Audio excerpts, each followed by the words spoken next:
Ce mot existe. Paragraphe 1. Il convient de considérer le mot Dieu, pas simplement parce qu'il pourrait bien arriver que dans notre cas, seul le mot soit en état de faire exister pour nous ce qu'il signifie, contrairement à ce qu'il en va dans 1000 autres expériences, mais pour une raison beaucoup plus simple, qui est que l'on peut et que l'on doit peut-être engager par le mot Dieu la méditation sur Dieu lui-même. Car de Dieu, nous n'avons aucune expérience comme d'un arbre, d'un autre homme et d'autres réalités extérieures, qui pour n'être jamais là, elles non plus, de façon absolument muette, forcent néanmoins par elles-mêmes le mot qui les désigne. Parce qu'elles se présentent tout simplement dans notre champ d'expérience, en un lieu espace-temps déterminé, et qu'ainsi de façon immédiate elles poussent au mot. C'est pourquoi l'on peut dire que ce qu'il y a de plus simple et d'inéluctable dans la question de Dieu est pour l'homme le fait que dans son existence spirituelle soit donné le mot Dieu.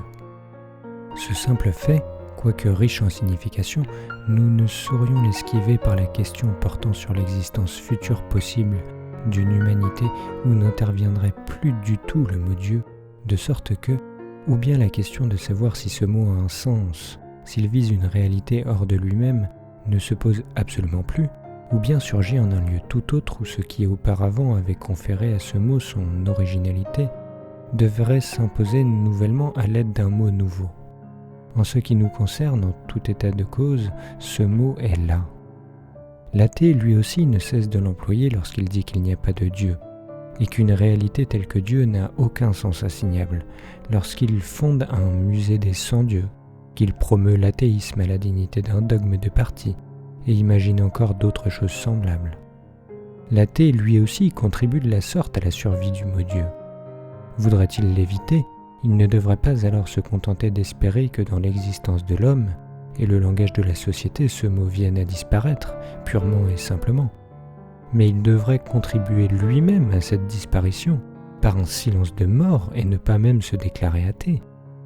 Mais comment peut-il le faire si d'autres avec qui il est contraint de parler, et au champ linguistique duquel il ne peut absolument pas se soustraire de façon définitive, parlent de Dieu et se soucient de ce mot? Paragraphe 2. Que ce mot existe, cela seul mérite déjà que l'on y réfléchisse.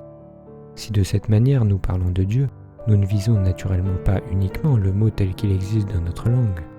Que l'on dise Dieu, ou Deus en latin, ou El en hébreu, ou Teotl en ancien mexicain, cela importe peu ici. Bien qu'en soi ce puisse être une question hautement obscure et difficile, que de savoir qu'avec ces mots divers l'on vise la même chose, ou le même être, étant donné qu'en chacun de ces cas, l'on ne peut pas renvoyer directement, indépendamment du mot lui-même à une expérience commune de ce qui est visé. Mais laissons donc de côté ce problème de l'univocité de mots multiples pour Dieu. Paragraphe 3.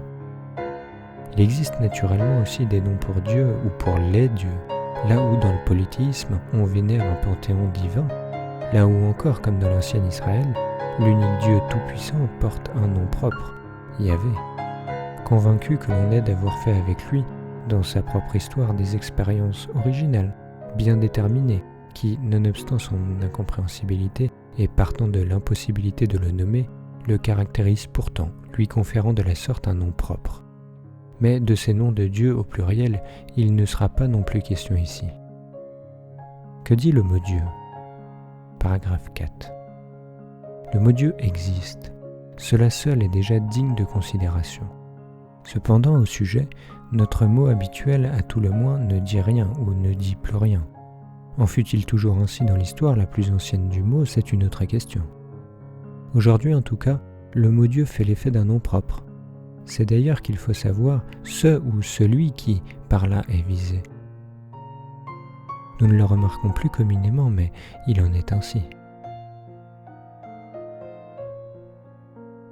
Si, comme il en va d'évidence dans l'histoire des religions, nous nommions Dieu par exemple Père, ou Seigneur, ou Céleste, ou autrement encore, le mot énoncerait de soi, à partir de son origine, dans notre expérience ordinaire et son usage profane, quelque chose sur son contenu.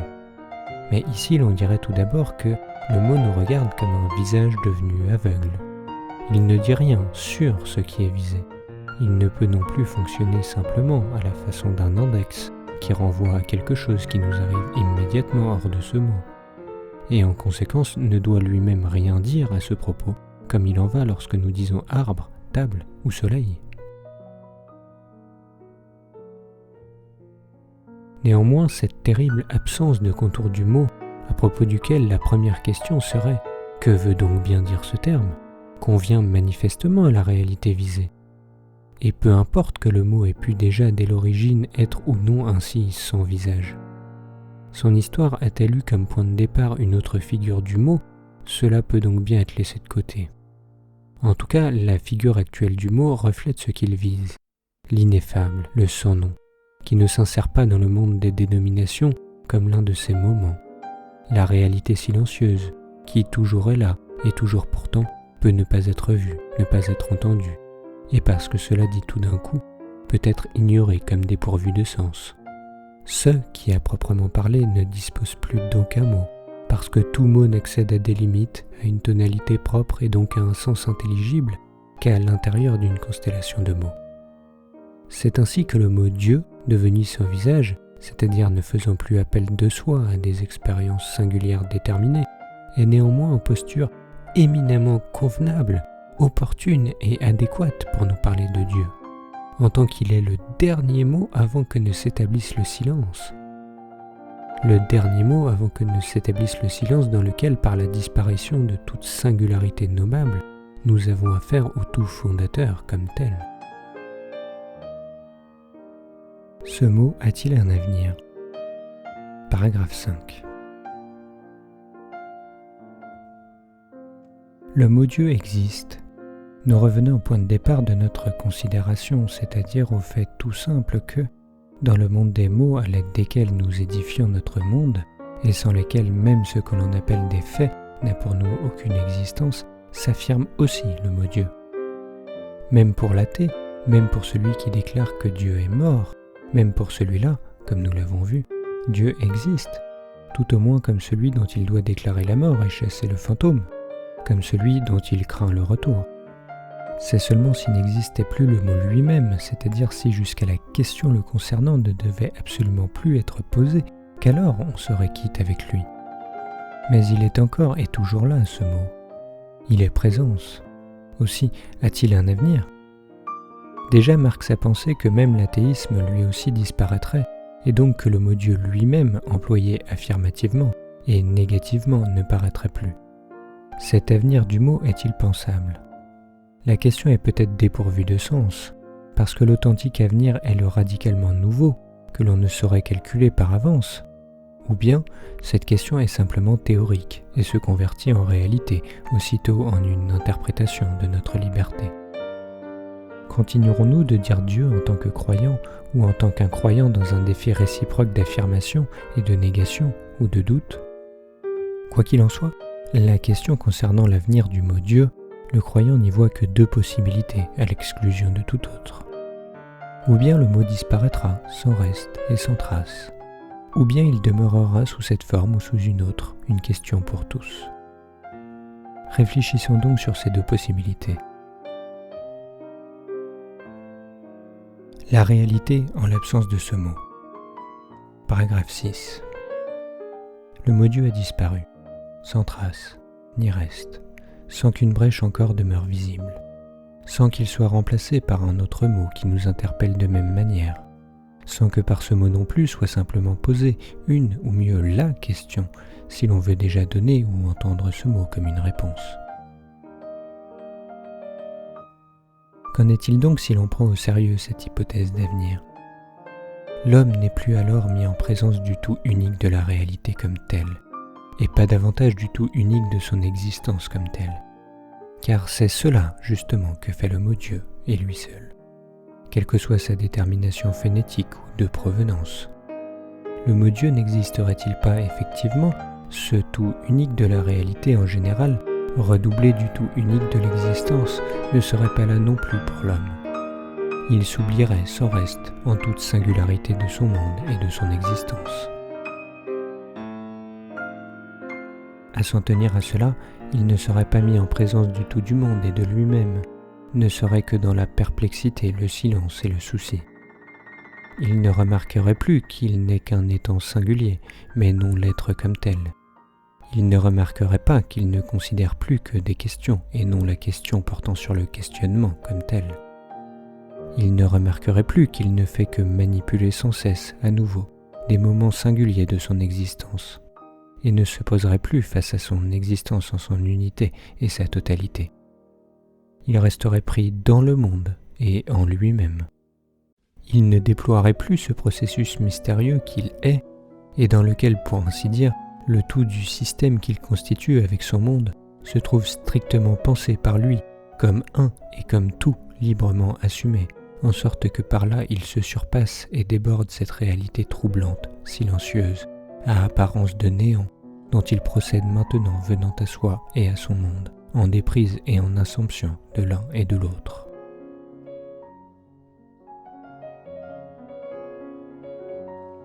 Paragraphe 7. L'homme aurait oublié le tout et son fondement, et en même temps oublié d'avoir oublié. Qu'en serait-il alors? Nous pouvons seulement dire « il cesserait d'être homme ». Il aurait fait retour à l'animal inventif. Nous ne pouvons plus dire aujourd'hui avec tant de facilité qu'il y a homme là où un vivant de cette terre marche en station verticale, fait du feu et façonne une pierre en coup de poing. Nous ne pouvons dire qu'un homme existe que si ce vivant pose devant lui et met en question par la pensée, par le langage et dans la liberté, le tout du monde et de l'existence. Devrait-il même en présence de cette question, une et totale, devenir muet de perplexité? L'on pourrait même alors imaginer, qui peut le savoir exactement, que l'humanité meurt de mort collective dans le maintien de son existence biologique et technico-rationnelle, en régressant vers une société de termites, d'animaux extraordinairement inventifs. Que ce soit là une possibilité réelle ou non, le croyant, celui qui prononce le mot Dieu, n'aurait pas à s'effrayer de cette utopie comme d'un désaveu de sa foi. Car il connaît une conscience simplement biologique, et si l'on veut la nommer ainsi, une intelligence animale, dans laquelle la question portant sur le tout comme tel n'a pas fait irruption, et pour laquelle le mot Dieu n'est pas devenu destin. Et il n'osera pas dire si facilement ce qu'une telle intelligence permet de réaliser, sans connaître le destin dont le mot Dieu est le signe. Mais à proprement parler, l'homme n'existe en tant qu'homme que là où au moins comme question qui nie et qui est nié, il dit Dieu. La mort absolue du mot Dieu, une mort annulant jusqu'à son passé, serait le signal que plus personne n'entendrait le signal de ce que l'homme est mort. Comme on l'a déjà dit, une telle mort collective peut se concevoir. Elle ne serait pas plus extraordinaire que ne l'est la mort individuelle de l'homme et du pécheur. Là où il n'y aurait plus de question, où la question serait purement et simplement morte et disparue, l'on n'aurait naturellement plus besoin de donner aucune réponse. Mais l'on ne serait pas en droit non plus d'en donner une négative. Et cette vacuité que l'on pense comme possibilité ne pourrait valoir non plus comme argument de ce que n'existe pas ce que l'on vise par Dieu, car alors on aurait à nouveau donné une réponse à cette question, quand bien même cette réponse sera négative. Que l'on puisse donc poser la question portant sur la mort du mot Dieu montre une fois encore que ce mot, fût-ce par le refus qu'on lui oppose, continue de s'imposer. Le mot Dieu demeure. Paragraphe 8. Deuxième possibilité à considérer, le mot Dieu demeure. Chacun, dans son existence spirituelle, vit le langage de tous. Son expérience existentielle, si individuelle et unique soit-elle, ne se déroule que dans et avec le langage dans lequel il vit, auquel il n'échappe pas, dont il reprend les associations verbales, les perspectives, les a priori sélectifs, même là où il proteste, là où il contribue lui-même à l'histoire toujours ouverte du langage. Il faut savoir entendre quelque chose du langage, car c'est encore avec lui que l'on parle, et ce n'est qu'avec lui que, contre lui, on proteste. Une confiance originaire ultime ne peut donc absolument pas lui être refusée avec raison, si l'on ne veut pas être réduit de façon absolue au silence ou se contredire soi-même. Or, dans ce langage, dans lequel et à partir duquel nous vivons, et assumons en responsabilité notre existence, il y a le mot Dieu. Mais ce n'est pas quelque mot fortuit qui un jour surgit à je ne sais quel moment du langage et en un autre disparaît sans laisser de traces, comme le mot phlogistique ou d'autres termes encore.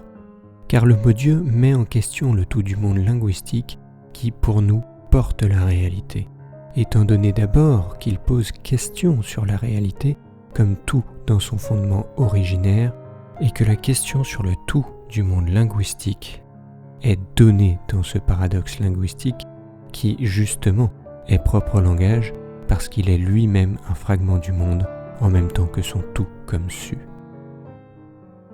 Parlant de quelque chose, le langage se parle aussi lui-même comme tout et comme orienté à son fondement qui se dérobe et ainsi justement se donne. C'est cela qui, précisément, est signifié lorsque nous disons Dieu, même si par là nous ne visons pas simplement la même chose que par le langage même comme tout, mais le fondement qui l'accrédite. Pourtant, c'est justement la raison pour laquelle le mot Dieu n'est pas un mot quelconque, mais le mot grâce auquel le langage, c'est-à-dire la présence à soi qui s'énonce du monde et de l'existence tout à la fois, le mot donc grâce auquel le langage se saisit lui-même dans son fondement. Ce mot existe. Il appartient de manière particulière et unique à notre monde linguistique et par suite à notre monde. Il est lui-même une réalité et en ce qui nous concerne, une réalité inéluctable. Cette réalité peut être donnée comme parole plus ou moins claire, plus ou moins forte, elle est là, à tout le moins comme question. Le mot originaire qui nous est confié. Paragraphe 9. En cet instant, dans ce contexte, n'est pas encore en cause la façon dont nous réagissons à cet événement verbal, soit en l'accueillant comme un index vers Dieu même, soit en refusant, en un ressentiment désespéré, de nous laisser exténuer par ce mot, étant donné que, comme part du monde linguistique, il veut nous contraindre, nous, un moment du monde, à nous présenter face au tout du monde et de nous-mêmes, sans que nous puissions être le tout ou le dominer. Et nous laissons, ici et maintenant, encore totalement ouverte la question de savoir comment ce tout originaire se détermine et se rapporte de façon plus précise au monde multiple et à la multiplicité des termes du monde linguistique. Paragraphe 10. Sur un seul point, l'on peut faire dès maintenant une remarque un peu plus précise que ci-dessus, parce qu'elle touche immédiatement au thème concernant le mot Dieu. Si nous entendons bien ce qui jusqu'à présent fut dit concernant le mot Dieu, les choses ne sont pas telles que nous venions d'abord à penser Dieu en tant qu'individu engagé dans l'action, et que ce soit ainsi que pour la première fois nous engagions le mot Dieu dans l'espace de notre existence. Mais nous entendons le mot Dieu dans un pâtir. C'est lui qui vient à nous dans l'histoire du langage dont nous sommes prisonniers, que nous le voulions ou non, qui nous pose et nous interroge sans être elle-même à notre merci. Cette histoire du langage, à nous communiquée, dans laquelle le mot Dieu nous interroge, est ainsi une fois de plus une image et une parabole de ce qu'elle annonce. Il ne nous est pas permis de croire que le mot Dieu, du fait que sa consonance phonétique dépend des individus que nous sommes et irait jusqu'à être notre création à nous. Bien au contraire, c'est plutôt lui qui nous crée, en faisant de nous ce que nous sommes, parce que c'est lui qui fait de nous des hommes, le véritable mot Dieu. Le véritable mot Dieu n'est certes pas simplement identique au mot Dieu qui se trouve comme perdu dans un dictionnaire entre mille et mille autres, car ce Dieu du dictionnaire n'est qu'un substitut du mot véritable qui, à partir de la structure sans mots de tous les mots, est pour nous présent par leur connexion, leur unité et leur totalité, laquelle est elle-même là, et qui porte devant nous nous-mêmes et la réalité comme tout, à tout le moins sous forme de question. Ce mot existe, il est là dans notre histoire et fait notre histoire. C'est un mot et c'est pourquoi on peut ne pas l'entendre avec des oreilles qui, comme le dit l'Écriture, entendent et ne comprennent pas. Mais il ne cesse pas pour autant d'être là. Déjà la vision du vieux Tertullien au sujet de l'anima naturaliter Christiana, c'est-à-dire de l'âme chrétienne par origine, dérivait de ce caractère inéluctable du mot Dieu. Il est là, il provient de ces origines dont l'homme lui-même provient. Qu'un jour il cesse d'exister, on ne peut le penser que conjointement à la mort de l'homme comme tel. Il peut encore avoir une histoire que nous ne pouvons pas penser par avance, dont nous ne pouvons pas imaginer les métamorphoses, pour la raison justement que c'est elle qui maintient ouvert un avenir non soumis à disposition ou à planification. Il est l'ouverture au mystère incompréhensible. Il nous tend démesurément. Il peut bien nous agacer en troublant la tranquillité d'une existence qui entend avoir en partage la paix de ce qui est distinct, clair, planifié. Il se voit toujours exposé à l'injonction de Wittgenstein, déclarant la nécessité de se taire à propos de ce dont on ne peut parler clairement, mais contredit cette maxime en l'énonçant. Le mot lui-même, bien compris, est en accord avec cette maxime, car il est bien le dernier mot précédant le silence qui s'achève en adoration face au mystère ineffable. Le mot qui doit être dit à la fin de tout discours, si à ce silence dans l'adoration ne doit pas faire suite une mort où l'homme en viendrait à être un animal industrieux ou un pécheur éternellement perdu. C'est le mot démesurément tendu et tendant presque jusqu'à l'absurde. Ne l'entendrait-on pas ainsi, il serait entendu comme un mot relevant de la banalité et des limites du quotidien, comme mot à côté d'autres mots, et du coup l'on aurait entendu quelque chose qui n'a plus de commun avec le vrai mot Dieu que la seule consonance phonétique. Nous connaissons le mot latin amor fati, l'amour du destin.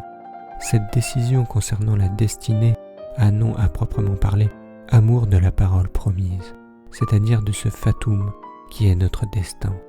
Seul cet amour nécessaire libère notre liberté. Ce fatum est en définitive le mot Dieu.